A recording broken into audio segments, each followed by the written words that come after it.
అపోస్తలైన పౌలు గారు రాసిన హెబ్రీయులకు రాసిన పత్రిక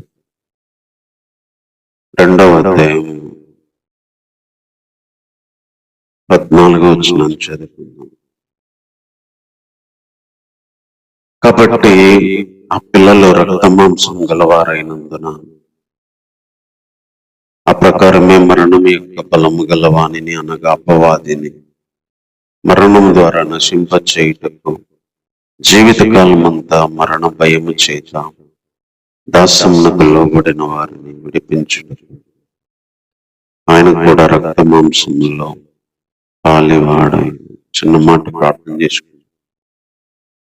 తండ్రి, వినుట వలన విశ్వాసము కలిగింది, వినుట క్రీస్తును గుర్చిన మాట వల్ల కలిగింది.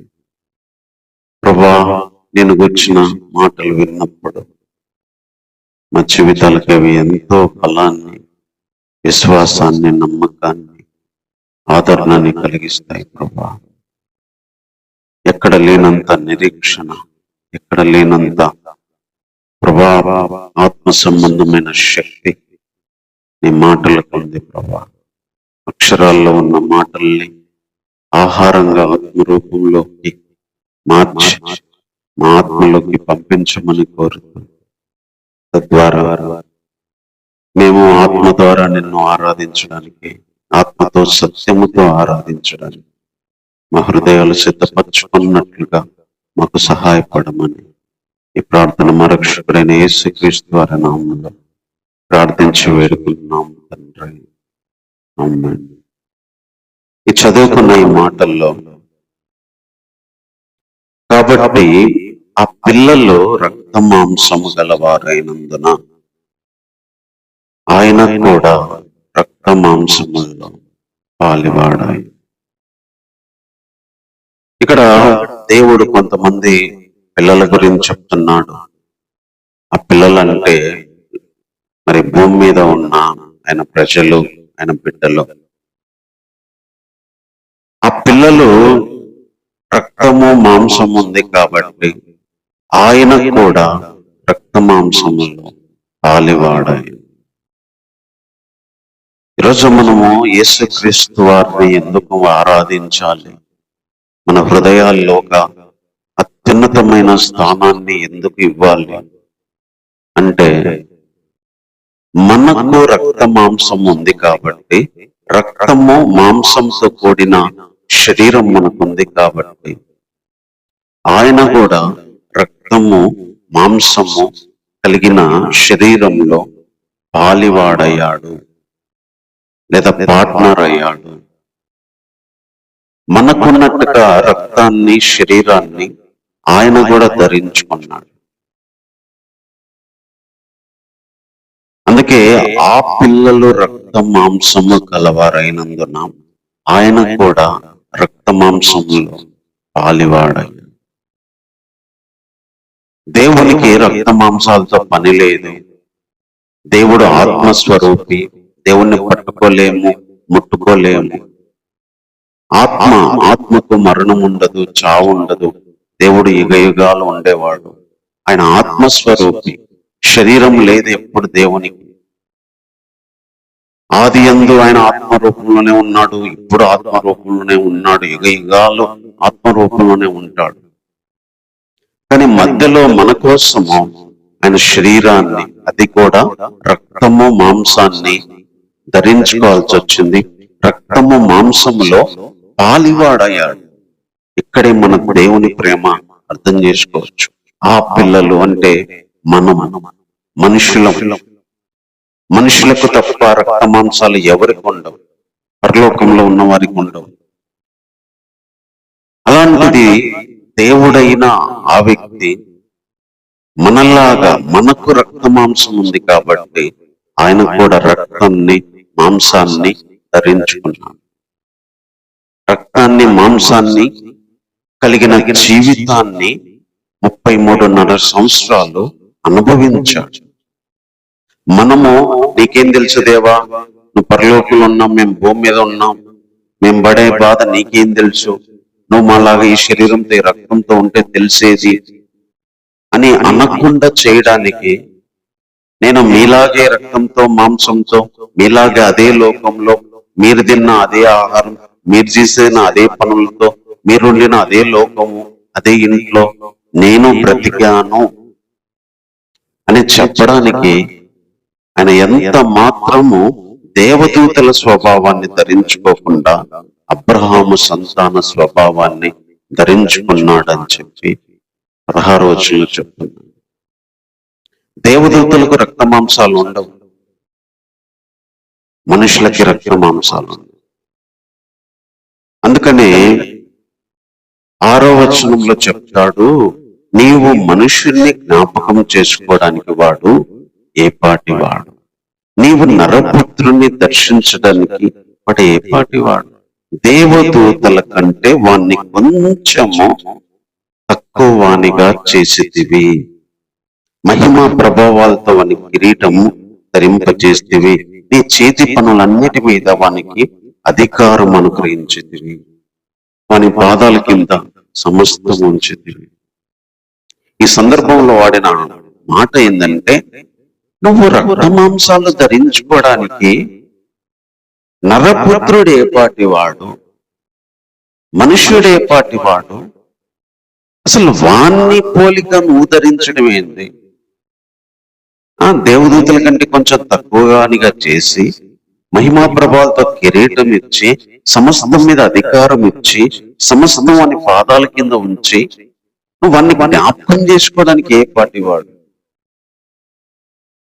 దేవుడు మనల్ని జ్ఞాపకం చేసుకోవడానికి మనం ఏ పాటి వాళ్ళు? జ్ఞాపకం చేసుకొని ఆయన మనలాగే రక్తాన్ని మాంసాన్ని ధరించాడు. జ్ఞాపకం చేసుకోవడం అంటే గుర్తు చేసుకొని పరలోకంలో కూర్చోలేదు. జ్ఞాపకం చేసుకోవడం అంటే ఏదో మనలాగా ఆ జ్ఞాపకం అంటే మెదడుకు వచ్చిందని కాదు. మనిషిని రక్షించడానికి మనిషిలాగా రక్తాన్ని మాంసాన్ని ధరించి దేవదూతల స్వభావం కాకుండా నరపుత్రుని స్వభావము ధరించుకోవడానికి ఆయన ఇష్టపడ్డాడు. దేవదూతల కంటే కొంచెము తక్కువ అంటే దేవదూతలకి మరణం ఉండదు, నరపుత్రునికి మరణం ఉండదు. మనుష్యుడు ఎట్లయితే దేవదూతల కంటే తక్కువ వాడయ్యాడో యేసుక్రీస్తు కూడా అలాగే అయ్యాడు. 9వ వచనంలో చెప్తున్నాడు, దేవుని కృప వలన ఆయన ప్రతి మనిషిని కొరకు మరణం అనుభవించినట్లు దూతల కంటే కొంచెము తక్కువగా చెయ్యబడిన యేసు మరణము పొందినందున. ఇక్కడ ఏం చెప్తున్నాడంటే, ఈ రక్త మాంసాల్లో ఎందుకు పాలివాడయ్యాడంటే ప్రతి మనిషిని కొరకు మరణం అనుభవించాలి, అది కూడా దేవుని కృప వల్ల. దేవుని కృప వల్ల ప్రతి మనిషిని కొరకు మరణం అనుభవించినట్లు దూతల కంటే కొంచెము యేసు ప్రభు కూడా తక్కువ వాడుగా చేయబడ్డాడు. అసలు రక్తం మాంసం ఆత్మస్వరూపి అయిన దేవునికి ఉండవు, దేవదూతలకు ఉండవు. కానీ మనిషిని జ్ఞాపకం చేసుకొని ధరించుకాడు. దూతల కంటే కూడా కొంచెం తక్కువ వాడుగా చెయ్యబడిన యేసు. ఆ మాట చదువుకోవడానికి చాలా ఇబ్బందిగా అనిపిస్తుంది. దూతల్నే సృష్టించింది ఆయన, కానీ దూతల కంటే తక్కువ వాడుగా చెయ్యబడిన యేసు. దేవతల కంటే వాణ్ణి 7వ వచనం వాణ్ణి కొంచెం తక్కువగా చేసేది. నరపుత్రుడు తక్కువయ్యాడు కాబట్టి, నరపుత్రుడు దేవదూతల కంటే తక్కువ కాబట్టి యేసుక్రీస్తు కూడా దేవదూతల కంటే తక్కువ వాడుగా చేయబడ్డాడు. ఆ యేసు మరణం పొందినందున మహిమ ప్రభావాలతో ఆయన కిరీటం ధరించిన వానిగా చూస్తుంది. అందుకనే దేవుని ప్రేమ ఆ పిల్లల్లో రక్త మాంసం ఉంది కాబట్టి ఆయన కూడా రక్త మాంసాల్లో పాలివాడయ్యాడు, పార్ట్నర్ అయ్యాడు, ధరించుకున్నాడు, భాగం తీసుకున్నాడు. నరపుత్రుడు జ్ఞాపకం చేసుకోవడానికి కూడా పనికిరాడు అంట. నువ్వు నరపుత్రుడిని జ్ఞాపకం చేసుకోవడానికి వాడు ఏ పాటి వాడు? అలాంటిది నరపుత్రుని లాగా రక్త మాంసాలు ధరించాడు. దేవదూతల కంటే తక్కువ వాడుగా చేయబడి, దేవదూతలకు దేవునికి మరణం లేదు, మనుషునికే మరణం ఉంది. అలా దూతల కంటే తక్కువగా చేయబడాడు యేసు ప్రభు. అలా చేయబడి మనలాగా రక్తాన్ని మాంసాన్ని ఆయన కూడా ధరించుకున్నాడు. దేవదూతలకు రక్త మాంసాలు ఉండవు, దేవునికి రక్తము మాంసం ఉండదు. ఎందుకంటే వాళ్ళు పరలోక సంబంధులు, ఆత్మ సంబంధులు కాబట్టి.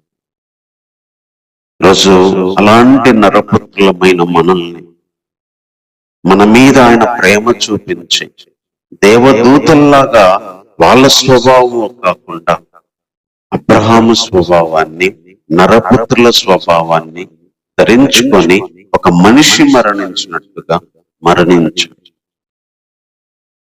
దేవదూతలు దేవుడికి చావు లేదు, మనిషికి చావు. రక్తాన్ని మాంసాన్ని ధరించుకుంటే మరణం ఉందని తెలుసు. అందుకే మరణము అనుభవించినట్లు అంటే రుచి చూసినట్లనేది కింద. మరణము రుచి చూసేటట్లు. మనం రుచి చూస్తాం కదా, దేవుడికి మరణం రుచి తెలియదు, ఎందుకంటే ఆయనకు మరణం లేదు. కానీ దేవుడు మరణము రుచి చూచున్నట్లు మన కోసము మరణించాడు. టేస్ట్ చేశాడు మరణాన్ని. మరణము రుచి ఆయనకు తెలుసు, ఎందుకంటే మనిషికి మరణం ఉంది కాబట్టి, మనిషి మరణము గుండా వెళ్ళాలి కాబట్టి ఆయన కూడా మరణపు రుచి చూచి, అందుకోసం ఆయన మరణపు రుచి తెలియాలంటే రక్త మాంసాన్ని ధరించాలి. కాబట్టి మనుషునికి రక్త మాంసాలు ఉన్నాయి కాబట్టి ఆయన రక్త మాంసం అయ్యాడు. దేవదూతల కంటే తక్కువ వాడుగా చేయబడ్డాడు మరణం అనుభవించడానికి.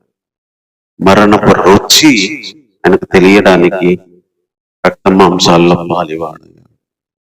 తర్వాత ఇంకొక విషయం ఇక్కడ చెప్తున్నాడు 15వ వచనంలో, ఆ ప్రకారమే మరణము యొక్క బలము గలవాని. ఆ ప్రకారమే మరణము యొక్క బలము గలవాని అనగా అపవాది. మరణము యొక్క బలం ఎవరికి ఉందంటే అపవాదికి ఉందంట. మరణానికి ఉన్న పవర్ అంతా అపవాది కింద సాతానుకి ఉంది. సాతానికి, అపవాది అనే వ్యక్తికి మరణానికి ఉన్న బలం ఉందంట. ఈ మరణానికి ఉండే బలము అపవాదిది, సాతానుది. అప్పటిదాకా ప్రతి ఒక్క వ్యక్తికి మరణము గుండా వెళ్ళాలి, మరణం రుచి చూడాలి. ఈ మరణము యొక్క బలము సాతాను చేతిలోకి వెళ్ళింది. ఇప్పుడు మరణం యొక్క బలము ఎవరికి ఉందంటే సాతానికి ఉంది, అపవాదికి ఉంది. మాట చూడండి, మరణము యొక్క బలము గలవాడు ఎవరు? దేవుడు కాదు. మరణము యొక్క బలము గలవాడు అన్నగా అపవాది. ఒకప్పుడు మరణానికి బలం ఎవరిదంటే అపవాదిది. మరణానికి ఉన్న పవర్స్ అన్ని అపవాది చేతిలో ఉన్నాయి. ఆ అపవాదిని మరణము ద్వారా నశింప చేయుటకు ఆయన రక్త మాంసంలో పాలివాడారు. ఇది రెండవ విషయం. ఈ మరణానికి ఉన్న పవర్స్ అన్ని ఒకప్పుడు సాతాను చేతిలో ఉన్నాయి. అందుకే యేసుప్రభు కూడా చూపించి ఇవన్నీ ఇస్తా నాకు మొక్కమన్నాడు. ఆదామవ్వలను ఓడించి మరణానికి, ఈ లోకానికి తేవడానికి సాతాను మెయిన్ కారణమయ్యాడు. మరణాన్ని తెచ్చింది సాతాను. తర్వాత మరణ పవర్స్ అన్ని సాతానులో ఉన్నాయి. ఎందుకంటే పాపం చేపిస్తున్నాడు కాబట్టి, పాపం వల్ల వచ్చే జీతం మరణం. మన చేతిలో పాపం ఉంది, పాపం చేసిన వాళ్ళకు మరణం ఉంది. అందుకే మరణానికి ఉన్న పవర్స్ అన్ని, శక్తులన్నీ సాతాను దగ్గర ఉన్నాయి. మనిషి సాతాను దాటలేకపోతున్నాడు, పాపాన్ని జయించలేకపోతున్నాడు, మరణము లేకుండా ఎవరు బ్రతకలేకపోతున్నాడు. అలాంటి మరణము యొక్క బలము గలవాన్ని, అలాంటి అలాంటి పవర్స్ కలిగిన, ఆ శక్తి కలిగిన సాతాన్ని మరణము ద్వారా, ఎట్లంట, మరణం ద్వారానే, పరలోకంలో కూర్చొని నశింపజేయలే, మరణము ద్వారానే, ఈ శరీర రక్త మాంసాల ద్వారానే నశింపజేశాడు. నశింపజేశాడు కాబట్టి ఈరోజు మరణము దాటి ప్రభువు మరి తన శక్తిని కలిగి ఉన్నాడు. అదే మనకి ప్రకటన గ్రంథం 18వ వచనంలో, 1వ అధ్యాయం 18వ వచనంలో ఉంటది, మరణము యొక్కయో పాతాళ లోకం యొక్కయో తాల్పులు నా స్వాధీనంలో ఉన్నవి. నేను మొదటి వాడును కడపటి వాడును జీవించువాడును, మృతుడన అయితిని గాని ఇదిగో యుగములు సజీవుడను. ఈ సందర్భంలో చెప్తుంది ఏంటంటే, నేను మరణించడం ద్వారా ఇప్పుడు తాళాలన్నీ ఎవరి చేతిలోకి వచ్చినాయంట? యేసుప్రభు చేతిలోకి వచ్చినాయి. మరణం యొక్క తాళపు చెవులు, పాతాళ లోకం యొక్క తాళపు చెవులు నా స్వాధీనంలో ఉన్నవి అన్నాడు. అదే హెబ్రీ పత్రికలు అయితే మరణం యొక్క బలము గలవాడు అపవాది. యేసుప్రభు మరణించక ముందు పవర్స్ సాతాను చేతిలో ఉన్నాయి, అధికారం సాతాను చేతిలో ఉన్నాయి. అందుకే ఇష్టమైన వాళ్ళందరికీ మరణము, పాతాళ లోకానికి వాడు పంపుతూ వచ్చాడు. అలాంటి మరణము గల వాణ్ణి, ఆ మరణం యొక్క బలము కలిగిన వాణ్ణి ఈరోజు యేసులో కొట్టేసి ఓడించేసి వన్ చేతిలో ఉన్న అధికారం, వన్ చేతిలో ఉన్న తాళాలు తీసుకున్నాడు. ఇప్పుడు తాళాలు యేసులో చేతిలో ఉన్నాయి. మరణం యొక్క తాళాలు, పాతాళం యొక్క తాళాలు, పవర్స్ ఇప్పుడు చేతిలో ఉన్నాయి. ఒకప్పుడు పవర్ సాతాను చేతిలో ఉంది.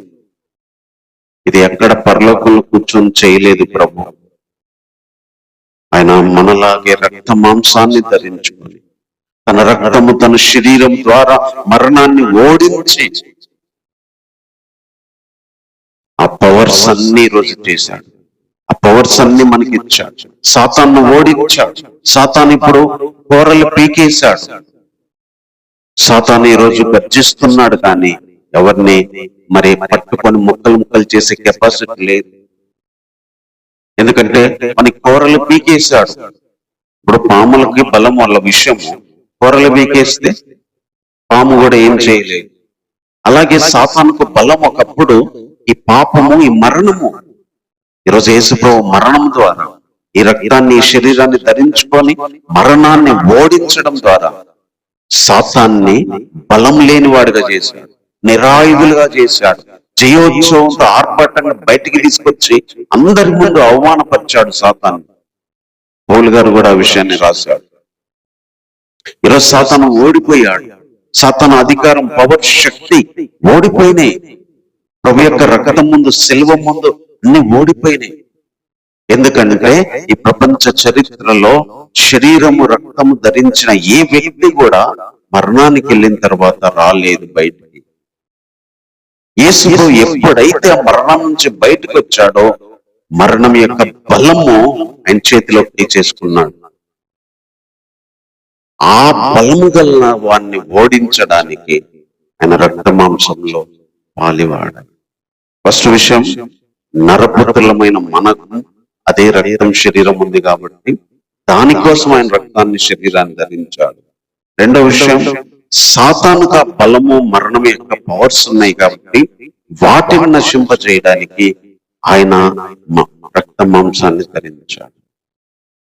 తర్వాత ఇంకొక విషయం చెప్తున్నాడు, జీవిత కాలమంతయో మరణ భయము చేత దాస్యమునకు లోబడిన వారిని విడిపించుటకు ఆయన రక్త మాంసంలో పాలివాడాలి.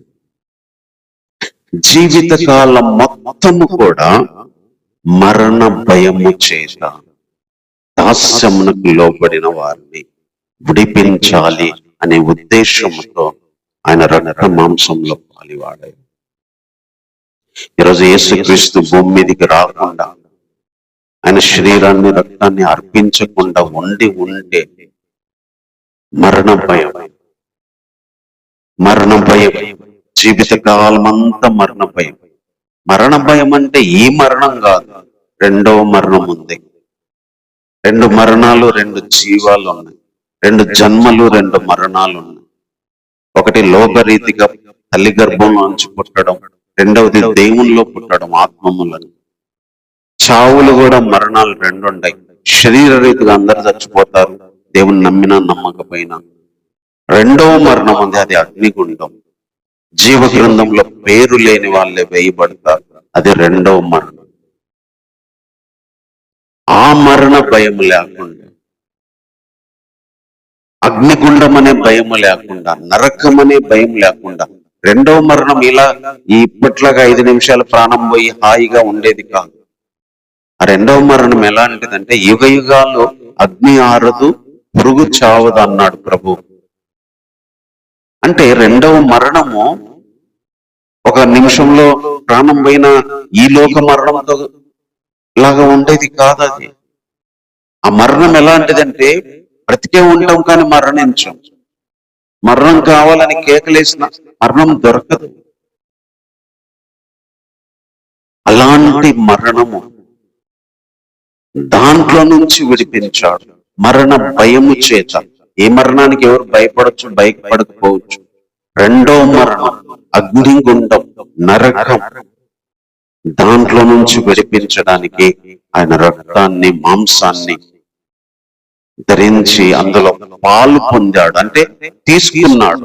ఇప్పుడు మనం బల్లలో పాలు పొందుతాం కదా, ఆయన ఆ రక్తాన్ని, ఆ మాంసాన్ని తీసుకున్నాడు. ఆయన దేవుడు, ఆయనకు ఆత్మనే ఉంటది. దేవదూతలకు మరణం లేదు, కానీ మనిషికి ఉందని ఆయన ఆ రక్తాన్ని, మాంసాన్ని తనకు తీసుకున్నాడు. మనిషి మరణిస్తున్నాడని ఆయన మరణించాడు. మరణం యొక్క బలము గలవాన్ని ఓడించాడు. అలాంటి ప్రభు యేసుక్రీస్తు శిలువ రోజు ఆయన శరీరము, రక్తం మనకు ఏం సూచిస్తుందంటే ఆయన రక్తము, శరీరము నరపుత్రుల్ని, ఎన్నిక లేని మన కోసమే. నా కోసం దేవదూతలకు మరణం లేదు, కానీ వాళ్ళకంటే కూడా తక్కువగా చేయబడ్డాడు. మరణం యొక్క బలము గలవాన్ని ఓడించాడు. దానికి ఈ రక్త మాంసాల్లో పాలివాడయ్యాడు. జీవితం అంతా మరణ భయం చేత భయపడి దాస్యానికి లోబడిన వారిని విడిపించడానికి ఆయన రక్త మాంసాల్లో పాలివాడు. ఈరోజు ఎంతో మంది విశ్వాసులు, సేవకులు, ఈరోజు క్రైస్తవ ప్రపంచం మొత్తం ఈ మరణ భయం లేకుండా బ్రతుకుతుంది. శరీరపరంగా చంపితే చంపమంటున్నారు, ఎందుకంటే రెండో మరణం లేదు మనకి. ఒకసారి చచ్చిపోతే చచ్చిపోవచ్చు, కానీ రెండవ మరణం లేదు.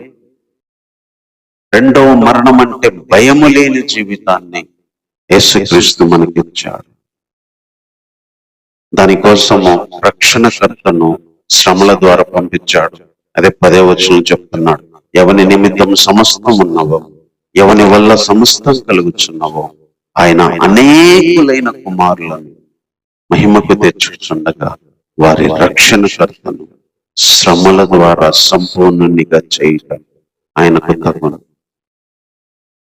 అనేకులైన కుమారులను ఈ మహిమలోకి తీసుకురావడానికి, ఈ భయము లేని జీవితానికి తీసుకురావడానికి, ఈ రక్త మాంసాలు దాటించి మహిమ శరీరంలోకి తీసుకురావడానికి.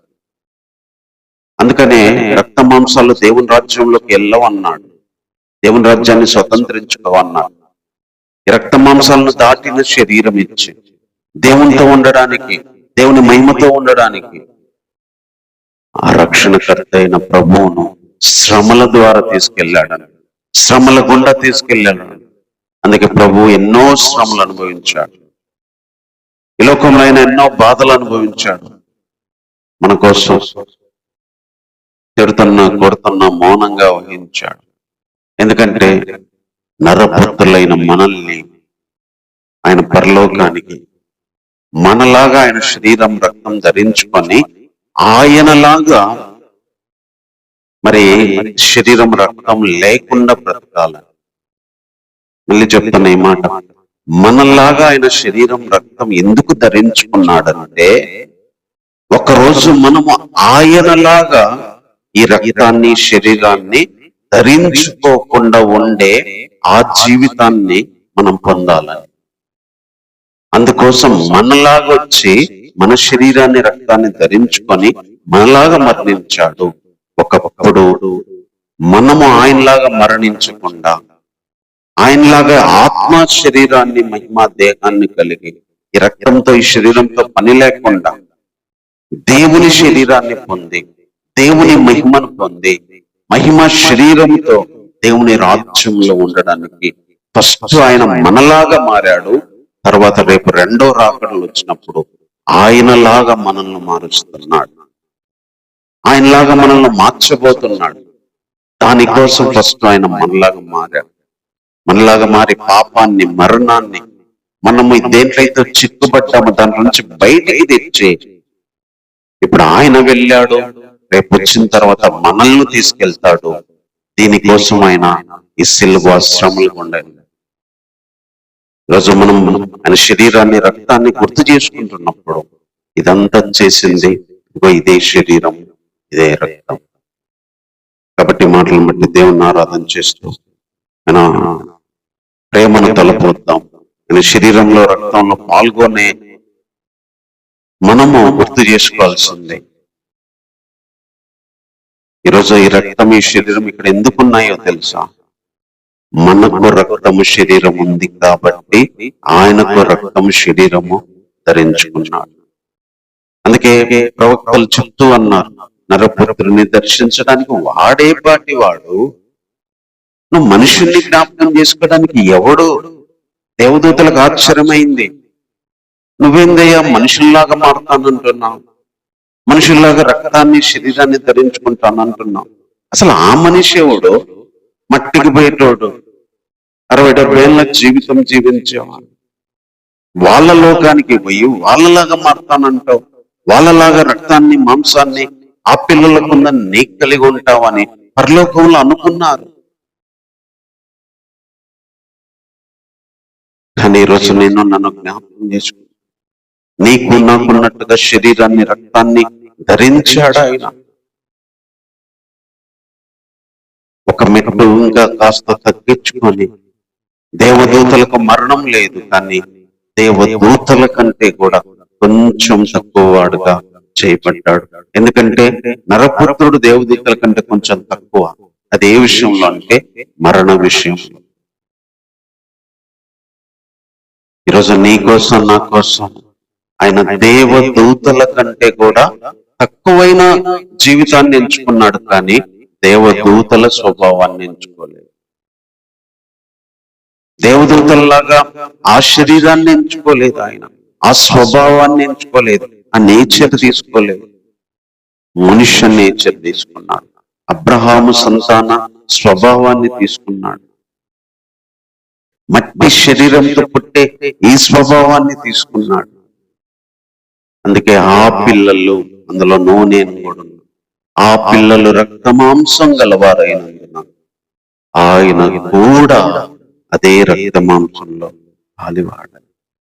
మనం బురదలో ఉన్నామని ఆయన బురదలోకి వచ్చాడు, మనం పాపంలో ఉన్నామని ఆయన పాపంలోకి వచ్చాడు, మనం లోకంలో ఉన్నామని ఆయన లోకంలోకి వచ్చాడు, మనం సాతానుతో పోరాడుతున్నామని ఆయన సాతానుతో పోరాడడానికి వచ్చాడు. ఎందుకంటే మనల్ని మహిమ శరీరంగా మార్చాలి, మహిమ దేహంగా మార్చాలి. మన కోసం మరణం రుచి చూశాడంట. దేవునికి మరణం రుచి చూసే అవసరం లేదు.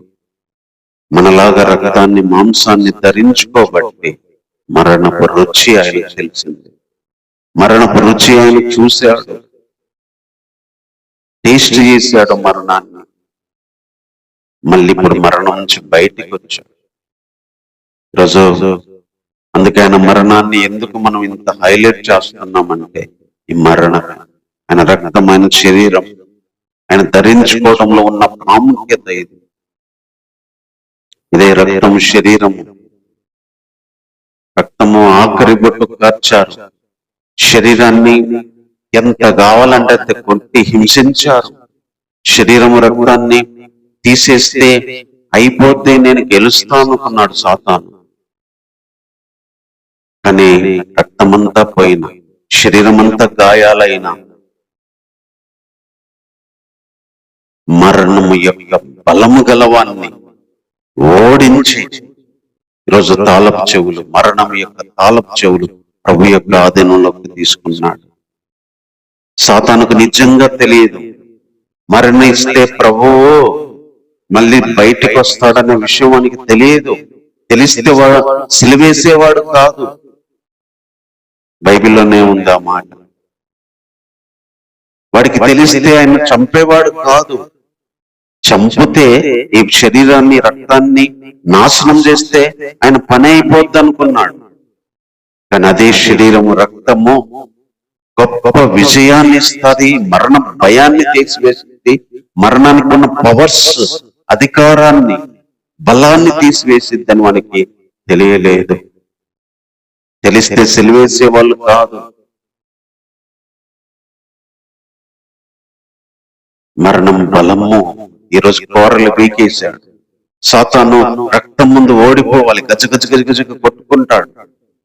ఎందుకంటే గొర్రెల రక్తం, మేకల రక్తం పాపాలను తీసివేయలేదు, కానీ ప్రభు రక్తము ఎంత పెద్ద పాపి, ఎంత పెద్ద పాపమైన తీసిపడేస్తుంది, కడిగేస్తుంది.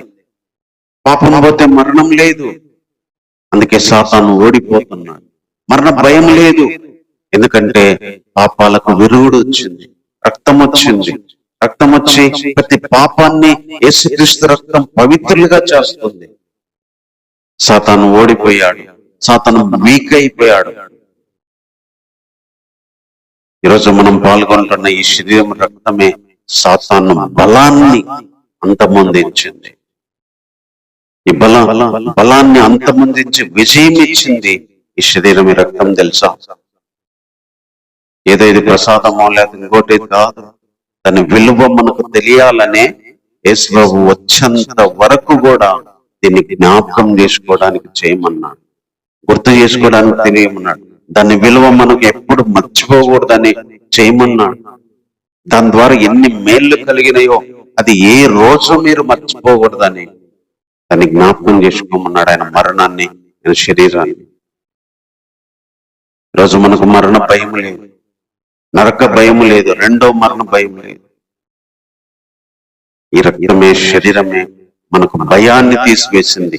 నరకం అంటే భయం తీసేసింది, అగ్నిగుండం అంటే భయం తీసేసింది, రెండో మరణం అంటే భయం లేదు. ఈరోజు మన ముందున్న ఈ శరీరం, ఈ రక్తమే మనకు రెండవ మరణమైన అగ్నిగుండాన్ని తప్పించింది. అందుకు గుర్తు చేసుకోవాలి, అందుకు దీంట్లో పాల్గొనాలి. మనం దాని విలువ తెలిసి ప్రభువును కన్నీళ్లతో ఆయనకు కృతజ్ఞతాస్తుతులు చెల్లించాలి. ఆయనకు మన హృదయంలో ఒక ఉన్నత స్థానాన్ని, ఒక ఉన్నతమైన గుడి కట్టాలి మన హృదయంలో.